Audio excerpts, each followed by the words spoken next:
محاكمنا المصرية بتشهد وبتمتلئ بالعديد ومئات القضايا، لكن في محكمة بالذات بتشهد على تحولات العلاقة ما بين كل زوجين من مودة ورحمة لعداوة وانتقام. هي محكمة الأسرة المصرية. يا ترى إيه هو مقياس الجدية في الزواج لما بيتقدم عريس لبنت من وجهة نظر البنت وأهلها؟ وهو مفهوم الضمان والحماية، هل فعلا في حاجة اسمها ضمان حقيقي؟ وليه في الزواج دلوقتي الناس بتتمسك بتقاليد لمجرد المظاهر الاجتماعية؟ هل الزواج هو المودة والرحمة ولا هو أصبح أداة للتفاخر الاجتماعي واستعراض القدرات المادية بين الأهالي؟ كل ده هنناقشه في حلقة اليوم، انتظروا. لأن تفاصيل صغيرة ممكن تبني حياة. ساعة زوجتك مساحة للفهم مش للحكم. أهلا بكم، أنا إيمان. وأنا إسماعيل، ودي ساعة زوجتك، مساحة حقيقية بنفهم فيها طبيعة العلاقة بين الزوجين بعمق وبساطة. هي مش دروس، هي حكايات من القلب عشان تكون العلاقة أهدى وأقرب، وعشان نلاقي فيها المودة والرحمة اللي ربنا سبحانه وتعالى ذكرهم لنا في القرآن الكريم. ما تنسوش تدعمونا بلايك وشير وتفعلوا زر الجرس عشان يوصلكم كل جديد. النهاردة هنتكلم عن موضوع شائك، بعضنا بيتفق معاه وبيعتبره حق، والبعض بيعتبره إن سلاح وورقة ابتزاز للزوج، والبعض واقف بيسأل إيه هو حكم الشرع. النهاردة هنتكلم عن قائمة المنقولات الزوجية اللي ببساطة بتلاقي مش بس أقولك مئات آلاف القضايا فيها الزوج بيتحبس علشان إيه؟ ترابيزة. بعضه بيتحبس أو بيطالب إن هو يرجع أصل قيمة المنقولات الزوجية بالسعر الموجود دلوقتي. لكن قبل ما نبدأ عايزين نعرف هي قائمة المنقولات الزوجية هل لها أصل في مصر؟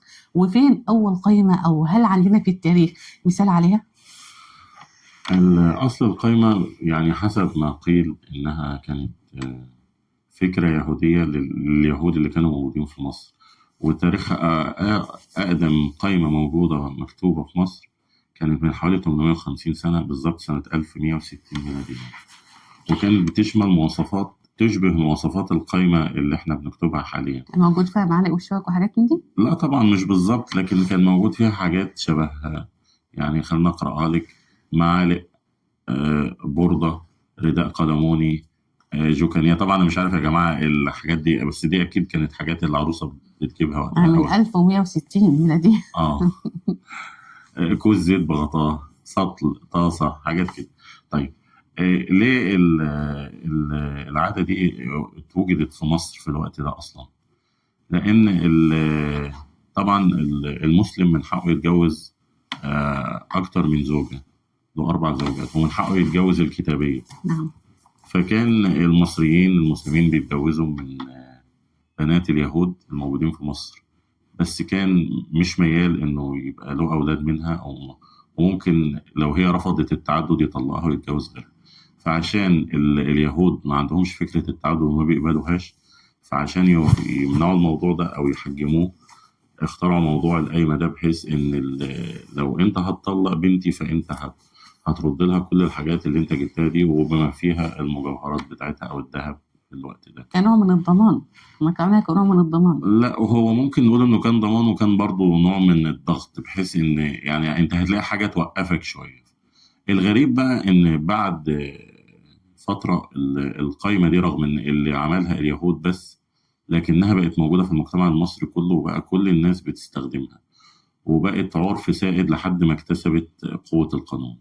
طيب إيه هي قائمة المنقولات الزوجية؟ هي عبارة عن اتفاق عرفي وقانوني بيثبت حقوق الزوجة في الأساس والأجزاء، كل حاجة موجودة في الشقة، الزوجة جابتها، الزوج جابها، ده كله بيتكتب باسم الزوجة، والزوج بيوقع عليه كعقد أمانة إن هو استلم هذه المنقولات، وإنه مطالب بردها في حالة على سبيل الوفاة. الأمانة، استلم على سبيل الأمانة، وإنه مطالب بردها في حالة الطلاق، في حالة إن هي طلبتها في حالة الوفاة. المهم إن هو استلم الحاجات دي وإن هي ممتلكات خاصة بالزوجة. القايمة يا جماعة تعتبر كأنها وصل أمانة بالظبط، عادي، وممكن يوصل الموضوع فيها لحد الحبس، وأكيد كلنا بنشوف مشاكل كتير بتنتهي بحبس بعض الأزواج للأسف. لكن خلونا نتكلم عن القايمة كفكرة اجتماعية ظهرت أساسا من منطلق اجتماعي، هو غياب الثقة القانونية زمان رغم بساطة المنقولات، لكن ما كانش فيه توثيق حقيقي لحقوق الست وحماية لحقوقها دي.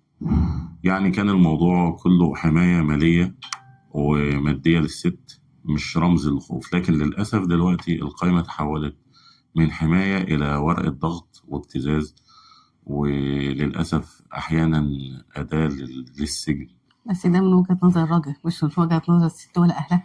يعني طيب البنت وأهلها مثلا شايفين إن أنا بحمي بنتي، بحمي وضعها الاجتماعي بعد كده، إن أنا مش ضامن إيه اللي هيحصل. قصة حالة الطلاق اللي هي بتشوف مثلا أختها، بنت عمها، بنت خالتها، جارتها بتطلق وبتطلع من الزواج بلا أي شيء. بعض الأزواج طبعا مش كلهم، بس في بعض الحالات موجودة إن الراجل فعلا بيستبد في زوجته لدرجة إن أحيانا بتتنازل عن كل شيء عشان تخلص. أنا عايز أخلص وبس، عايز أطلع بره الجوازة دي. البعض التاني بيخليها تروح المحكمة عشرات و20 قضية وسنوات عشان برضو تخلص وتطلع بأي حقوق. فالراجل عندنا في المجتمع الشرقي شايف إن هي عبارة عن عملية استبداد أو سلاح انتقام، أو ورقة إن أنا بضغط لا عليه. لا لا، خلينا أنا بقى أكلمك عن الراجل. معلش، أنت اتكلمت عن الست، سيبيني بقى أقول لك عن الراجل. م. الرجالة منقسمين في موضوع القايمة ده. يعني مش كل الرجالة بيرفضوا القايمة زي ما أنت متخيل. في رجالة بترفضها إن هو شايف إن مش دي اللي هتضمن حق الست، وإن يعني إيه، إحنا خلاص بقينا زوجين وبقى بينا تفاهم ومودة ورحمة، فمش ده الضامن. بس إحنا وإن أنا نتكلم مش تاني، ناوي هو أنا مش أعرفه؟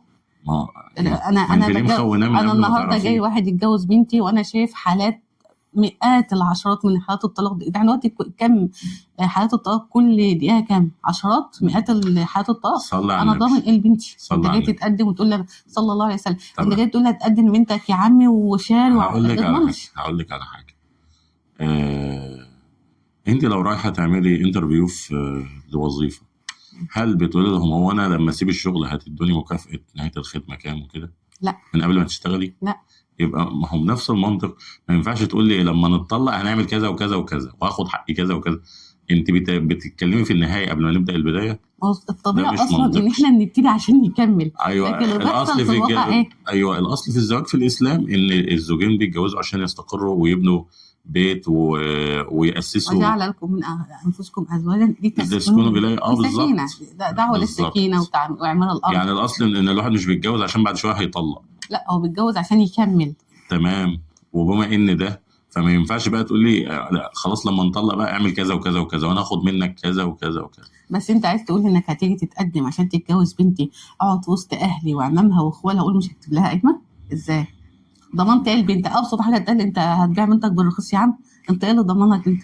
ايه اللي ضمنك ان هو بكره ما لا، ما هو يعملهاش؟ انا هقول لك بقى موضوع القايمه ده بالتفصيل، بس خلينا الاول نمشي بالتسلسل بتاع الحلقه ونتكلم في فكره ان في رجاله بترفض القايمه فعلا وما بتحبهاش وما بتحبش تمضي عليها.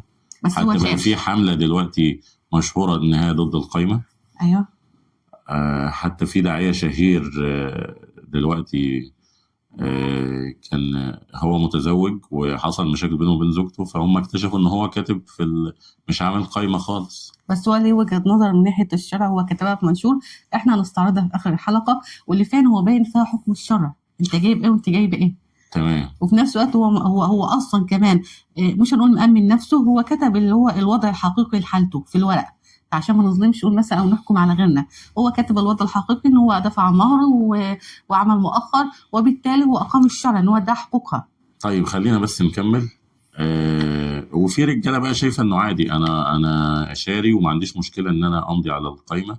هو مش يعني مش مخون الطرف الثاني، وشايف ان ده عقد بيمضي عليه زي عقد ايجار، عقد تامين، اي عقد بيمضي عليه عادي، مفيش مشكله انه يمضي عليه. وفي بعض الرجاله اصلا بتاخد القايمه ديت على اعصابها وبتعتبرها ان هي انت تاخدها ضد في اي وقت. وساعات خلي بالك انت بتسمع ان في بعض الزيجات بتتفركش على اخر لحظه عشان شاشه التلفزيون مش هتتكتب في قايمه، ما هو يا او جماعه، ستاير ما جاتش على ذوق ام العريس. ما هو بصوا يا جماعه، احنا اصلا مش بنتكلم النهارده عن التطرف اللي حاصل سواء من الراجل او من الست. مش بنتكلم عن الراجل اللي ما بيرضاش يمضي على قايمه، ولو حصل لا قدر الله خلاف او طلاق بياكل على الست حقوقها. ومش بنتكلم برضو على الست اللي هي مكتوب لها قايمه باضعاف حاجتها، او بيبقى مكتوب لها مثلا الذهب وهي تاخده عند اهلها وبعد كده تطالب بيه تاني في القايمه. احنا مش بنتكلم عن دول ولا عن دول، احنا بس بنتكلم عن الشكل الطبيعي للزواج. ملناش دعوه باللي يحصل في المحاكم، لان ده ده وضع مش طبيعي اصلا، مش هو ده الاصل في الجواز. وان بنتكلم كمان ونطرح ان زي القايمه بدل ما تكون سبب للموده والرحمه اصبحت سبب في فشل الكثير من الزيجات. بس حابه واصبحت اداه للعداوه والخلاف للاسف. بس حابين نقول نقطة إن إحنا لما ذكرنا حكاية الشيخ الداعية وزوجته، إحنا لسنا حكاما على أحد، كل إنسان له حياته الخاصة إحنا بنحترمها. احنا بنضرب مثال بس مش اكتر.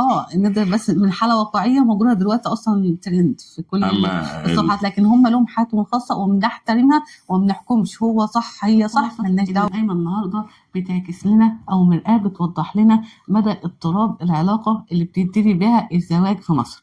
بمعنى البنت بتكتب قايمه وابوها بيكتب لها عشان يضمن حق بنته، ولو حصل طلاق خلاف جوزها ضايقها ابتزها، خلاص احنا معانا ورقه ايه نجيب حق ابي. والولد خايف يمضي عشان حاسس ان الورقه اللي مجرد كان هيكتبها عشان يبين حسن النيه وان هو شاري، بقت مجرد سلاح او ورقه ضغط عليه في اي وقت وتستخدم ضده.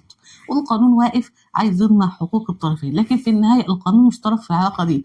القانون ملوش الا الاوراق اللي مكتوبه ممضي عليها من الزوج اللي استلم المنقولات، حتى لو ما فيش اي حاجه البنت جابتها ومكتوبه كل حاجه باسمها، فالقانون واقف في صفها.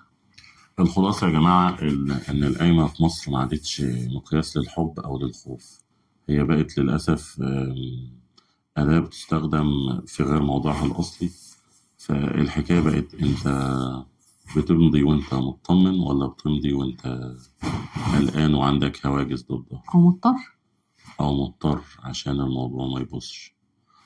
والله انا اعرف ناس كتير يعني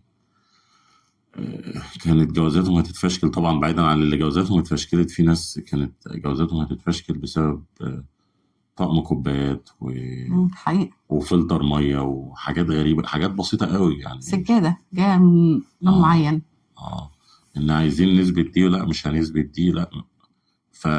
يعني اهل العريس بيبقوا شايفينه ان انت ازاي هتمضي على كل حاجه كده من غير ما تقرا، واهل العروس شايفينه انت لو شاري هتمضي وانت مغمض. الموضوع بقى احنا بنستخدم الورقه دي في غير موضوعها يا جماعه، وبتكتب فيها حاجات مهوله. يعني دي نقطه اصلا فعلا بتقف يعني العجائب. كتب دلوقتي في القايمه كل حاجه، بدايه من الذهب لغايه الدباديب، كل شيء بيتكتب فيه. بمناسبة الدهب والدباديب بقى، قول لنا أغرب البنود اللي قريتها في قوائم قبل كده. جاي لقايمة مثلا مكتوب فيها زوج دبدوبين ب1000 جنيه، هم أصلا الدبدوبين كان زوج جابوا 200 جنيه بس هم ثبتوا ب1000. هو ناهيك إن ب1000 ب200 ب20. يعني في قايمة يا جماعة كتب فيها دباديب، وفي قايمة مثلا بيتكتب فيها تعالى القايمة في مصر مهولة الفوط 100 فوطة. أنا عايزة أعرف الزوجة هيجيب 100 فوطة ليه؟ لا ده الزوجة مش الزوج.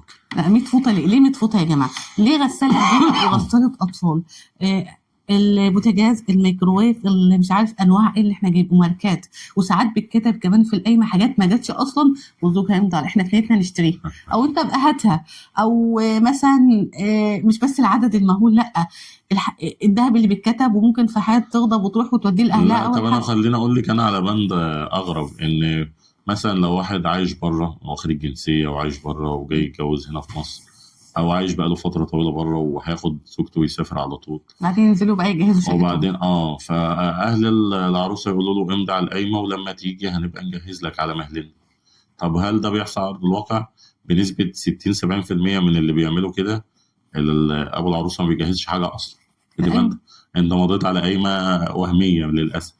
القايمه بتبقى فشخانه. طب الاغرب بقى من ده كله ان مثلا لما بيحصل خلاف بين زوجين، يعني هو طلقها مره مثلا وحب يرجعها ويبقى في اصلاح ما بينهم، او انها راحت عند اهلها فتره غضبانه وبعدين هو حب يرجعها، ففي اهالي بتشترط انه يكتب قايمه جديده.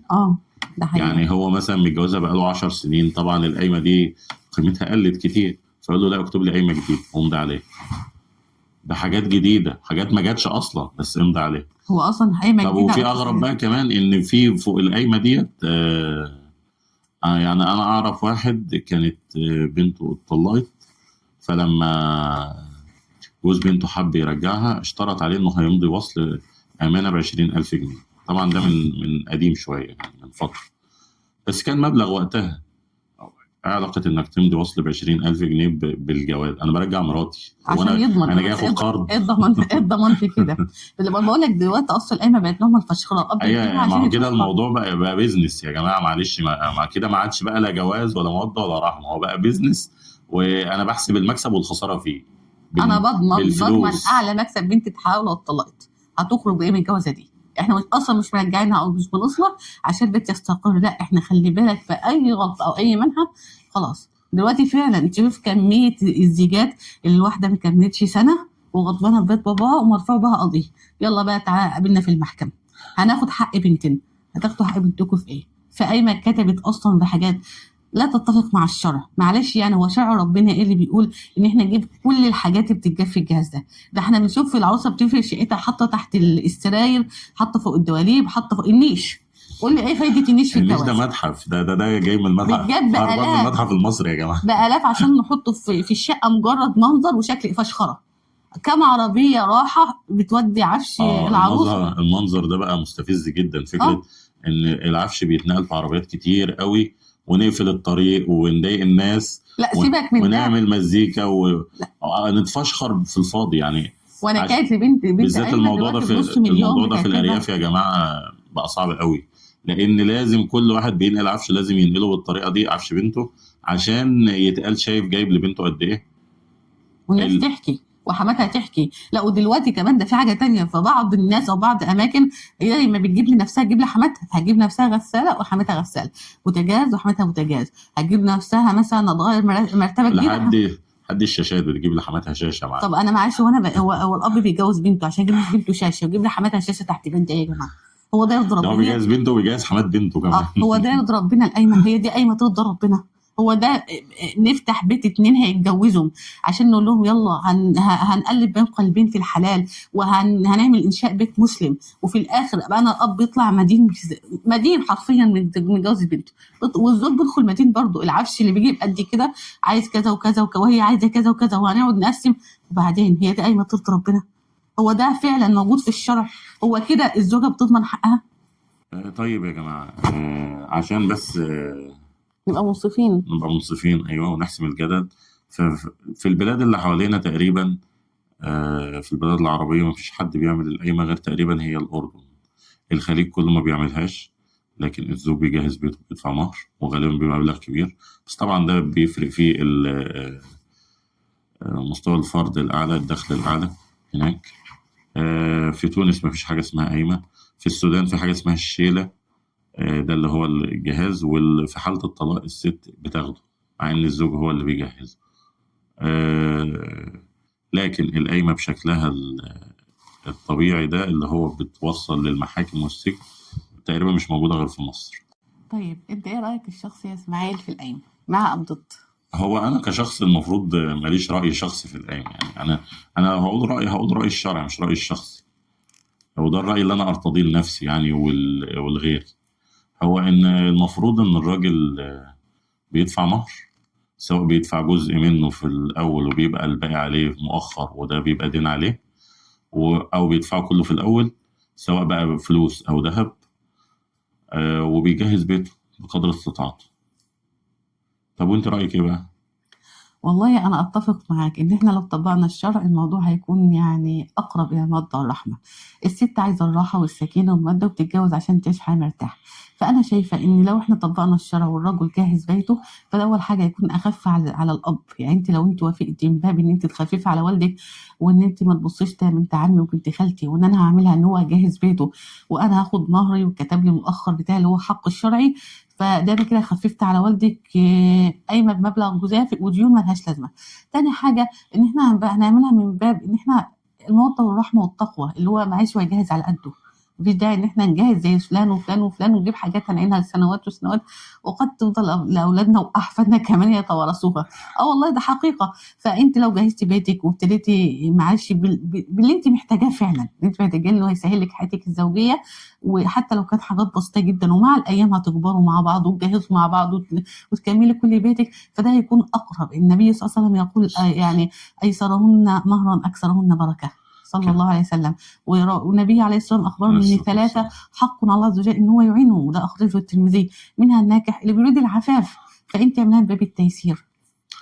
كمان يا جماعه خلوا بالكم ان احنا هنا في مصر احنا مش اغنى من الاوروبيين مثلا كمثال يعني، ومع ذلك هم لما بييجوا يتجوزوا ما بيعملوش اللي احنا بنعمله ده ولا نصه حتى.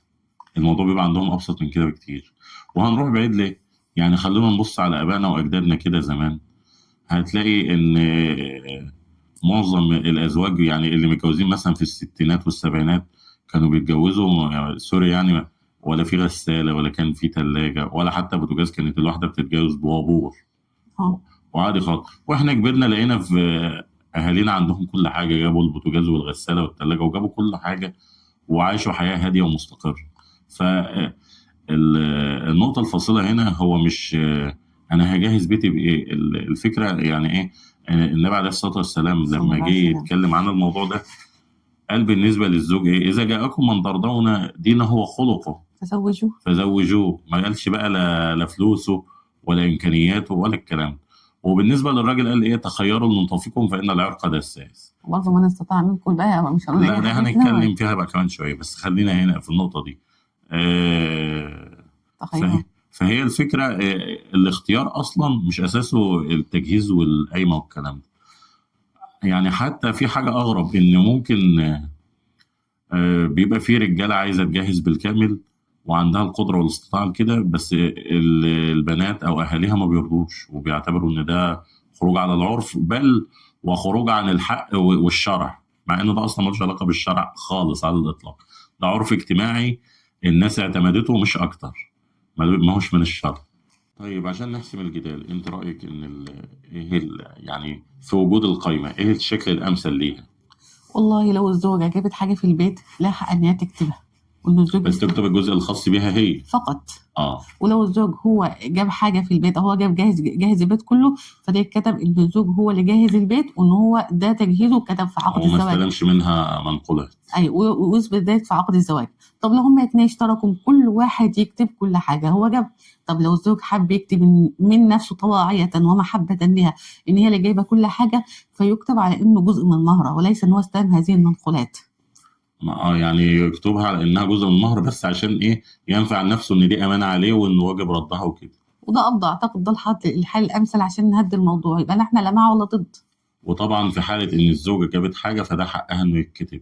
ما دام انت قبلت انها تجيب لك حاجة يبقى لازم تكتبها لها، لان ده حقها ويرد ليها في اي وقت. وده امانه عندك. ودي امانة عندك بالظبط كده. نعم. خلونا بقى ننتقل للنقطة الأخيرة والأهم. الشرع بيقول إيه؟ فالشرع بيقول إن المفروض إن الزوج بيجهز بيته بقدر استطاعته ومن زي أواسط الناس، وعليه إنه يدفع المهر. والنبي عليه الصلاة والسلام ما صلى حددش الله عليه المهر، وسلم. قال إيه؟ أمهرها ولو بخاتم من حديد. نعم. فيعني الموضوع مش إن أنا ما دام أنت بقى مش هتجيب لي قايمة يبقى تدفع لي مهر ب 100 مليون جنيه والكلام ده، لا. في ظل غلاء الاسعار اللي احنا فيه دلوقتي. يا جماعة والله لازم نبسط على نفسنا الأمور شوية، ويعني إيه، يسروا ولا تعسروا. طب واقعيا يا اسماعيل، هل كل الشباب دلوقتي قادره ان هي تتجوز وتكتب قايمه؟ تكتب قايمة ولا تجهز بيتها؟ تكتب عشان قايمه او تجهز بيت لا، ما هو دي المتاح. أصل تكتب قايمة دي هي مش هتجهز بالكامل. ايوه، ما الواقع اللي احنا فيه يقول ايه؟ هو الواقع إن في ناس تقدر تجهز بيتها بالكامل. يعني لو بنعمل بالحل الشرعي فهو المفروض إن الزوج هيجهز بالكامل ومش هيكتب قايمة. ف في ناس تقدر تعمل كده وتعمله كويس قوي، بس للأسف النسبة قليلة لأن الوضع الاقتصادي ضاغط على الكل وكل حاجة بقت غالية للأسف. ففي ناس ما تقدرش تجهز يعني مش هقول لك بقى بشكل كامل ممتاز. ممكن هقول لك ما يقدرش يجهز تجهيز اللي هو المتوسط. ولكن في حالة إن الشخص مش قادر خالص يجهز بيته بالكامل، فالنبي عليه الصلاة والسلام قال يا معشر الشباب من استطاع منكم الباءة فليتزوج ومن لم يستطع فعليه بالصيام فإنه له وجاء. الاستطاعة هنا هي مش استطاعة جسدية بس، هي استطاعة جسدية ونفسية ومادية. فتخيل إن النبي عليه الصلاة والسلام من 1400 سنة قال للشباب كده اللي كانوا بيتجوزوا بحاجات لا تذكر بالنسبة لواقعنا اللي احنا عايشين فيه دلوقتي، ولا كان في أوضة نوم وأوضة أطفال وأنتريه وصالون وركنة وتلاجة وميكرويف وسفرة وحاجات كتيرة قوي كده ونيش ملوش لازمة. تخيل ان النبي عليه الصلاه والسلام اللي هم كانوا بيتجوزوا بحاجات بسيطه جدا وكانوا عايشين في تقشف وزهد بالنسبه لحياتنا دلوقتي، ومع ذلك النبي عليه الصلاه والسلام بيقول لهم ايه اللي يقدر يعمل كده؟ يعني في ناس مش هتقدر. صلى الله عليه وسلم. فاذا يا جماعه اللي شايف في نفسه المقدره يبدا يجهز بيته، ويا بنات بقدر المستطاع. ويا بنات لازم تعرفوا ان السعاده مش في ان انا اجيب زي فلانه صاحبتي وبنت خالتي مش احسن مني، والكلام اللي بيدمر البيوت من قبل ما تتبني ده. وانت رايك ايه بقى؟ انا متفقه معاك فعلا، ان انا بقول نصيحتك لكل ايه للبنات؟ لكل البنات والله، اعملها من باب التقوى، ومن يتقي الله يجعل له مخرجا، من باب التيسير، من باب الاعانه، انك بتعيني وتعيني والدك وتعيني نفسك اصلا. نبتدي حياه على قيم اسلاميه واضحه، ان احنا ميسرين على بعض امورنا. انا بقول لكل بنت بلاش ان احنا نجهز بيتنا باغلى التكاليف، بلاش ان انت ترهقي الراجل جاي يتقدم هات وهات وهات وهات، واحنا هنجيب وهنجيب وهنجيب، واحنا ندخل بادئين حياتنا بضغط نفسي وديون ورق. نبدا حياتنا هو يجهز بيته قدر المستطاع، الاساس اللي محتاجينه. مش هقول لك الاساس بس، لا يا ستي هاتي بعض الكماليات اللي انت محتاجاها في شقتك، وابتدوا صح وبالراحه مع بعض، وابتدوا واحده واحده وهتكبروا مع بعض. انا عن نفسي متفقه ان مع موضوع بلاش قايمه، ومتفقه ان هي لها مهرها ومؤخرها لذكر والشر، وان بس الرجل لازم يجهز ننوه بيته. على حاجه يا جماعه، المهر حق خالص للزوجه.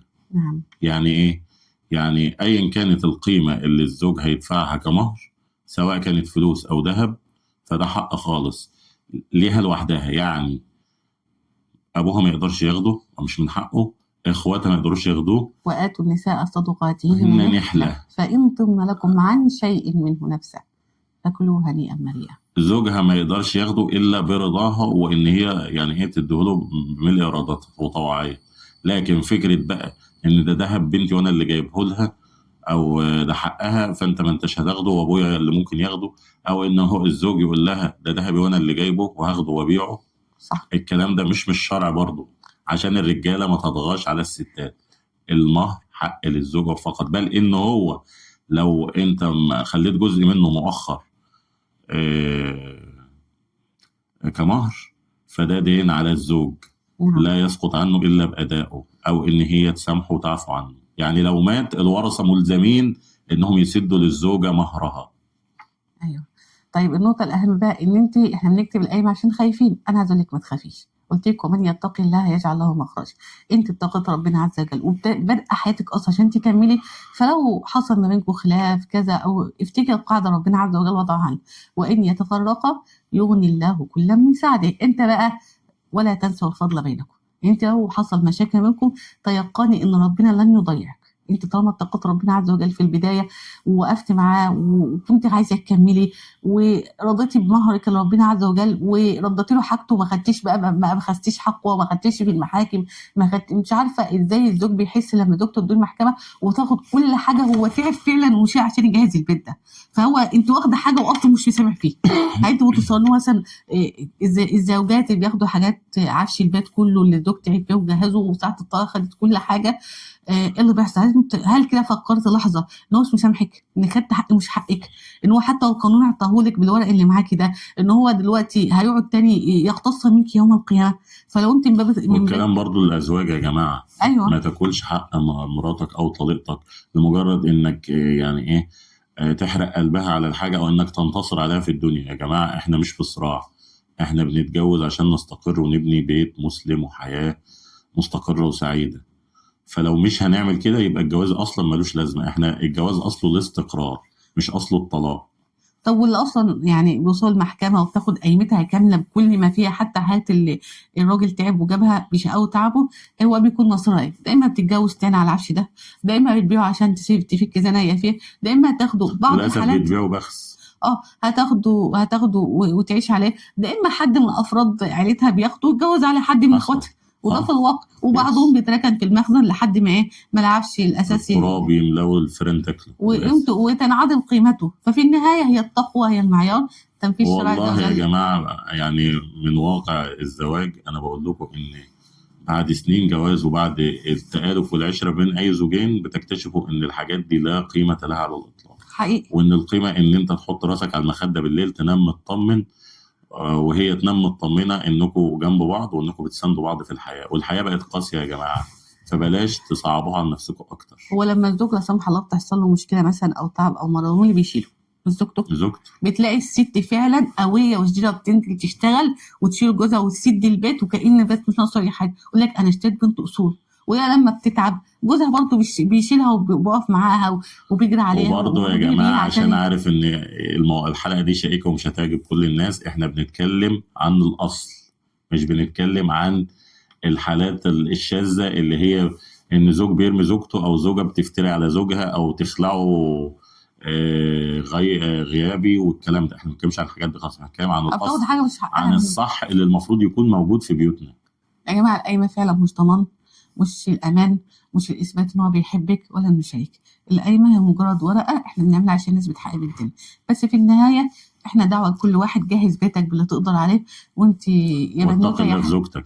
واتقي الله في زوجتك. وأنت يا بنوتة يا حلوة، يعني ابتدي بتيسير أمورك على زوجك وعلى والدك، وتيقني إن ربنا عز وجل هيبارك لك في حياتك وفي زوجك، وإن شاء الله مبقاش فيه أي حالة طلاق تبقى ضمن في حق. النهاية كل بيت فيه تفاصيل مش شبه التاني، لكن اللي بيخلي العلاقة تنجح هو إننا نختار نكمل، مش إن الدنيا سهلة أو بسيطة. ده لأننا شايفين إن الشخص التاني بالنسبة لنا حياة. لو الحلقة عجبتك اعمل إعجاب وشاركها، يمكن تقدر تصلح حاجة في بيتنا. وما تنسوش تدعمونا بلايك وشير، وإن انتوا تضغطوا على زر الجرس عشان يوصلكم كل جديد. السلام عليكم. السلام عليكم.